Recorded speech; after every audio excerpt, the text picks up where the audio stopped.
What's going on, guys? Today is Thursday, September 4th. It's Nolan's playbook. I'm giving you guys two hot topics of the day. The first hot topic of the day, we talk about the Micah Parsons trade to the Green Bay Packers. The second hot topic of the day, we preview the season opener tonight of the NFL season between the Dallas Cowboys and the Philadelphia Eagles. Let's get right into it, ladies and gentlemen. We know Jerry Jones traded away a once-in-a-generational lifetime player in Micah Parsons. A lot of us ask ourselves, why did Jerry do that? And why did he wait so late to try and make a trade this late in training camp and preseason? We know that Jerry tried to get a deal done with Micah Parsons. Obviously, it didn't fall through. This was a different situation than what Dak Prescott went through. This was a different situation than what CD Lamb went through because they got signed late in training camp, late in the preseason. This felt different for Micah Parsons, and it felt like it was a divorce coming, and it was. What the Philadelphia Eagles, what the Dallas Cowboys got back, they got Kenny Clark. Kenny Clark is a good player. Make no mistake about it. He is a good player. They also got 2 first-round picks. Keep in mind with the 2 first-round picks, the Dallas Cowboys, either they're going to be in contention for a playoff spot or they're not. But they're not going to be that bad that they're going to have a top 10 draft pick. So it's probably going to end up being, it's probably going to end up being 2 late first round draft picks. It's not going to be you in the top 5, you in the top 10 in draft. They're probably going to have 2 late round draft picks because either they're going to be really good or they're going to be just okay enough that they're not going to get a top 10 pick. With that being said, Jerry Jones, you know better. And let's put the football side of it apart. Let's take out the sports side of it. Jerry Jones, you know better. Micah Parsons is 25, 26 years old. And you know that when you are handing out a contract to a young person,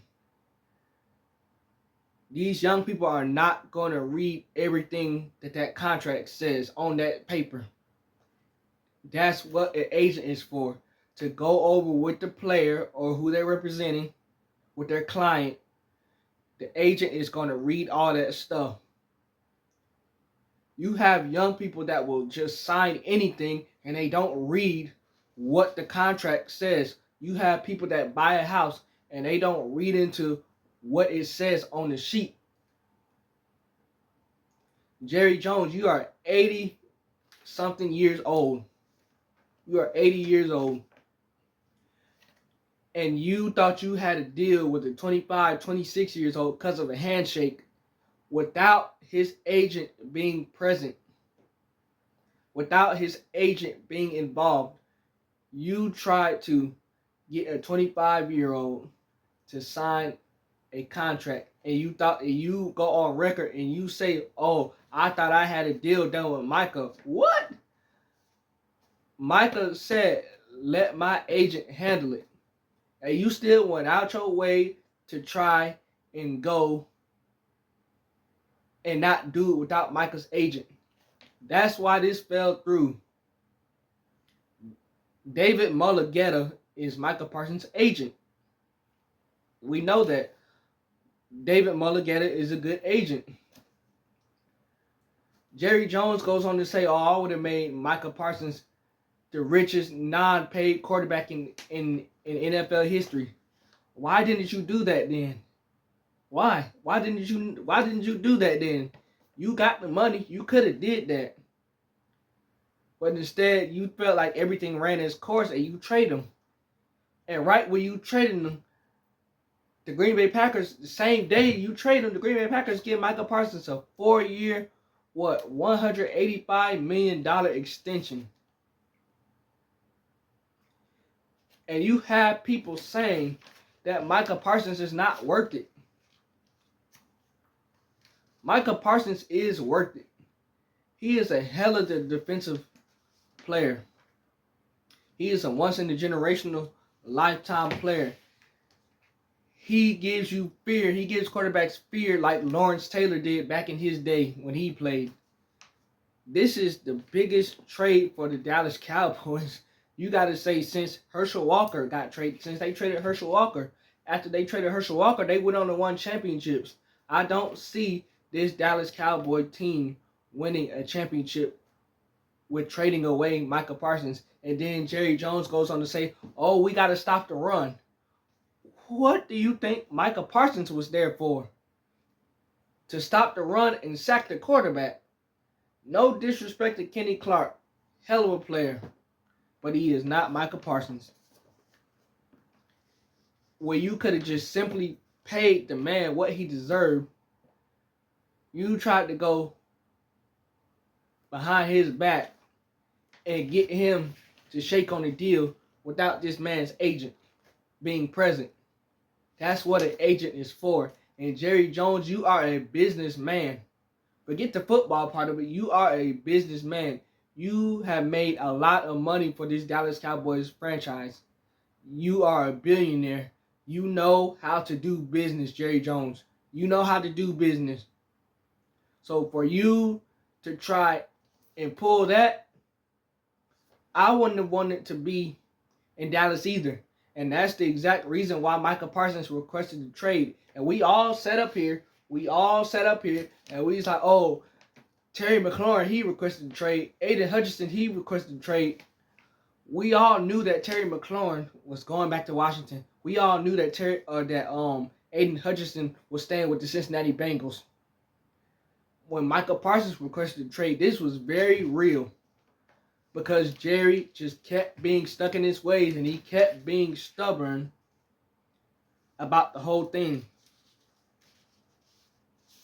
So now here we are.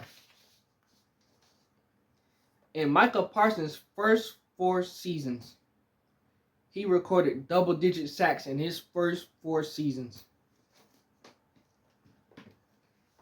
Let that sink in. I don't know what the Dallas Cowboys are going to be. Either they're going to be okay or either they're going to be real bad. But this trade definitely changes things. And if you have not seen Jerry Jones in the light that he's in now, Jerry Jones, he needs to step down. Your kids are already kind of running the team. Let them take over running the team full time because Jerry Jones, you have completely lost your edge with this one. I would not have traded a once-in-a-generational lifetime player like Micah Parsons. I would not have done it. I would not have done it. With that being said, my second hot topic of the week is this game between the Dallas Cowboys and the Philadelphia Eagles. The Philadelphia Eagles, we know they're coming off of a Super Bowl championship last year. We know they dismantled Patrick Mahomes and the Kansas City Chiefs in that Super Bowl game. And it was so bad that if you had turned it off after the first 5 minutes of the third quarter, you had every right to. Because that game was not a game because the Philadelphia Eagles just smacked the Kansas City Chiefs. Keys to this game tonight.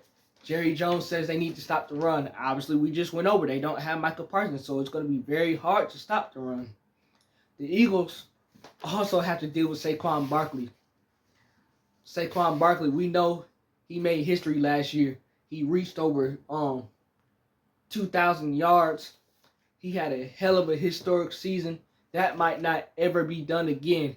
And if it is done again, Saquon Barkley will be the one to accomplish it again and break his own record. We also know that the Giants made a terrible decision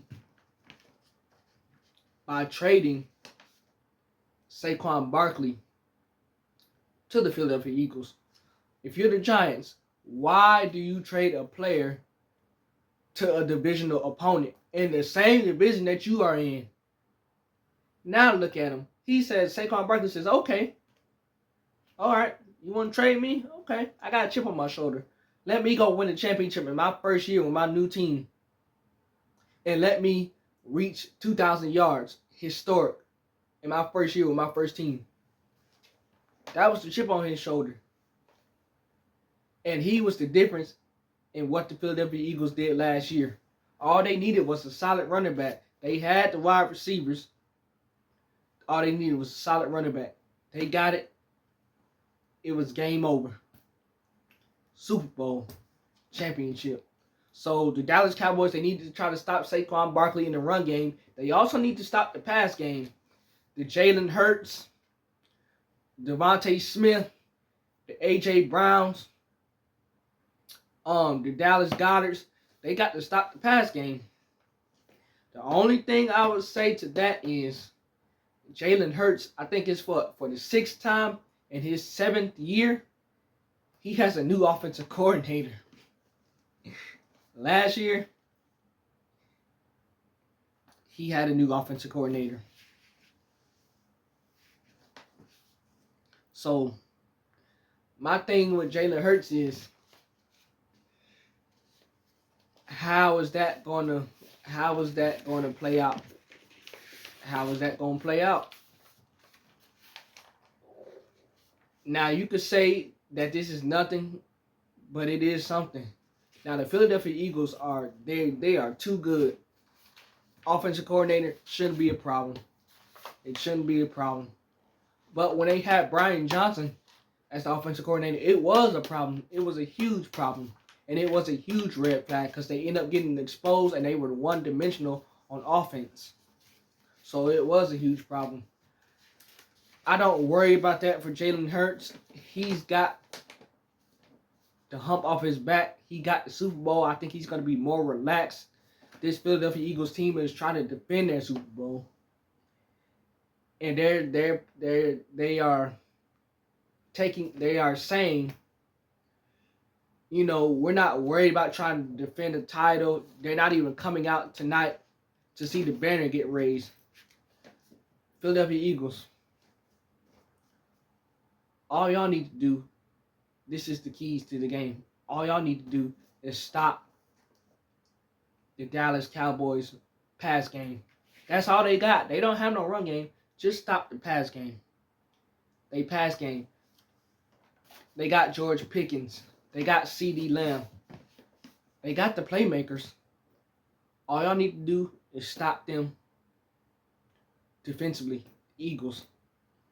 Another thing for the Philadelphia Eagles that I have a question about is their secondary. They lost a lot on their secondary. How will the Eagles contain CeeDee Lamb and the motivated George Pickens? And how will they contain Dak Prescott? We know that they have it up front. The Eagles' defensive front, you can't mess with it. You cannot mess with those guys, those big boys, those Georgia boys up front. Can't mess with it.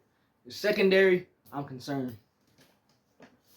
So if they can just stop the Dallas Cowboys pass game, they're going to be fine. I don't expect this to be a game. I expect the final score of this game to be 35-14. That's what I expect this game to be. One last thing that I'm going to tell you guys is the Philadelphia Eagles are not coming out during the banner being raised. You don't win a championship every single year. When you get to do it and you get the opportunity to celebrate, you celebrate it. Don't say I'm staying in the locker room. We're not coming out to see the banner raised. You appreciate those moments because those moments might never come again. Understand what I'm saying.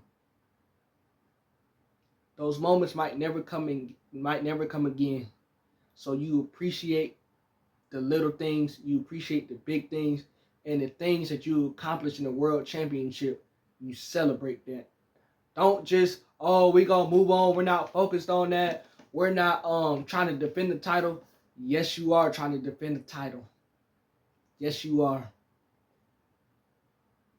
Another team is coming to take what y'all got last year, and you're trying to defend it. No matter how y'all might put it, Nick Sirianni and the Philadelphia Eagles players, you coming back to try to win another Super Bowl, and you are defending it, and you need to be out there celebrating and enjoying the moment. That's all I have for you guys today. Remember to like, comment, subscribe. Let me know your thoughts on tonight's game, and let me know you guys' thoughts on the NFL season.